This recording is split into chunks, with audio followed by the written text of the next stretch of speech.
Nanababa Kabalen, welcome to Pampanga. For today's video, nandito tayo ngayon sa JM Villa Grande Resort located sa may Porac, Pampanga, and take a look at my background. So samahan nyo ako, I'm gonna tour you to this place. Let's go!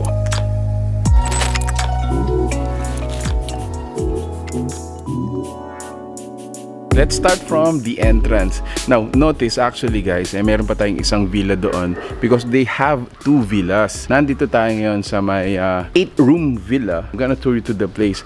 I believe, no, if you're comparing yung villa na to dun sa kabilang villa, this is a lot more relaxing. In my opinion, no? Mas accessible siya sa mga elderlies. So if you have your families that are, you know, may edad na, hindi nila kailangan pumanik ng stairs comparing it with the other villa. Isa pa sa mga nagustuhan ko dito, yung pool natin is bigger than the other villa. Notice yung design. Kakaiba yung design niya actually, no? Pansin nyo, meron tayong front lawn area. And then dito rin guys, nandito yung ating tables and chairs for dining. So pasok tayo sa mga rooms, papakita ko sa inyo guys what it looks like inside. So bago tayo pumasok guys, so na-turn on na yung mga fountains natin, making it a little more fun. Nice one. So pasok tayo, of course, sa umpisa, which is room number 1. So room number 1, this is how it looks like. Ayan, so meron tayong single bed. The size of the bed is actually fit for 2, maximum of 3 siguro if you have a kid. And then this room, actually lahat ng mga room dito, meron silang air conditioning at saka ng entertainment or television. Each room also has toilet and bath, sink. So kompleto na. Gagawin nyo guys, hihiga na lang dito at mag-e-enjoy. So this is room number 1. Let's go now to room number 2. Eto siya guys. Room number 2.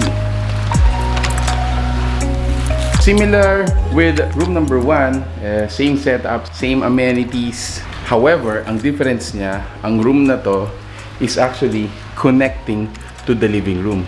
Eto yun guys. Oh! Here it is. So this is the living room area. Also the dining room, indoor dining room. It has long table. Yung couch natin is actually leather.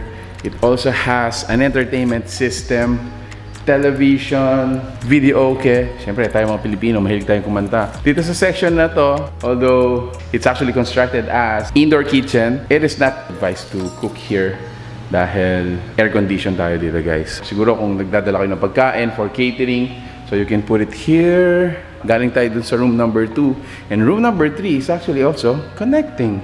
Ito yun. So room number 3, lalabas tayo dito. Palabas ulit sa swimming pool area, which is this one. And then lastly on this side is room number 4. So room number 4 actually has 2 beds. So this room can accommodate minimum of 4, maximum siguro of 6. Again, meron tayong entertainment system for the television and the bathroom. Isa sa mga nagustuhan ko sa villa na to, aside from it's very spacious, ito ring swimming pool na to. Size ng swimming pool natin is medium to large. Napakalaki niya. And I must say, ang ganda ng quality ng tiles and water and everything, how it's made, ang ganda niya. It's also unconventional, hindi siya yung usual na, you know, square. Kasi meron siyang aisle, or what do you call this, parang paposte-poste sa gitna, that you can actually have your Instagram, your photo during the evening. Mas maganda siya. So let's go to room number 5 para lang pakita ko sa inyo guys. This is room number 5. So similar to our room number 1, kamukhang-kamukha niya guys. Then let's go to the other room. And of course, what would you expect? Dun sa room number 2, kamukha din ng room na to, but connecting yung room na to dito sa living room area naman. So this living room area, meron din tayong entertainment system, couch. What I like about here, hindi siya dining area. So wala tayong dining table and chairs, but meron tayong, guys, help me, no? Anong tawag kaya dito sa golf set na to, no? Itong golf something na to. You can actually use this one. And then this is room number 7. So let's go out here. Dito tayo lalabas. Yan. out dito sa pool area. So this is the connecting room. Last room is room number 8, which is also a double bedroom. Nice.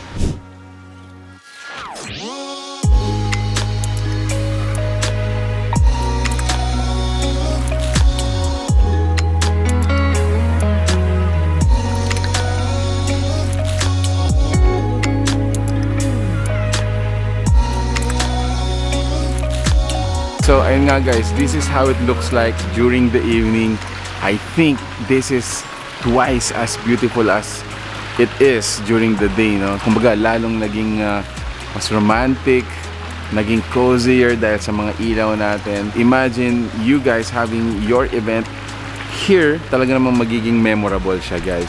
And at the same time, yan, parang mas lalong sumarap yung pag-swimming natin dito sa kanilang pool. So there you have it guys. If you're interested to know more about this, we're gonna be including the fan page and all the details you need to contact if you wanna inquire, book, or stay dito po sa JM Villa Grande Resort. Nice!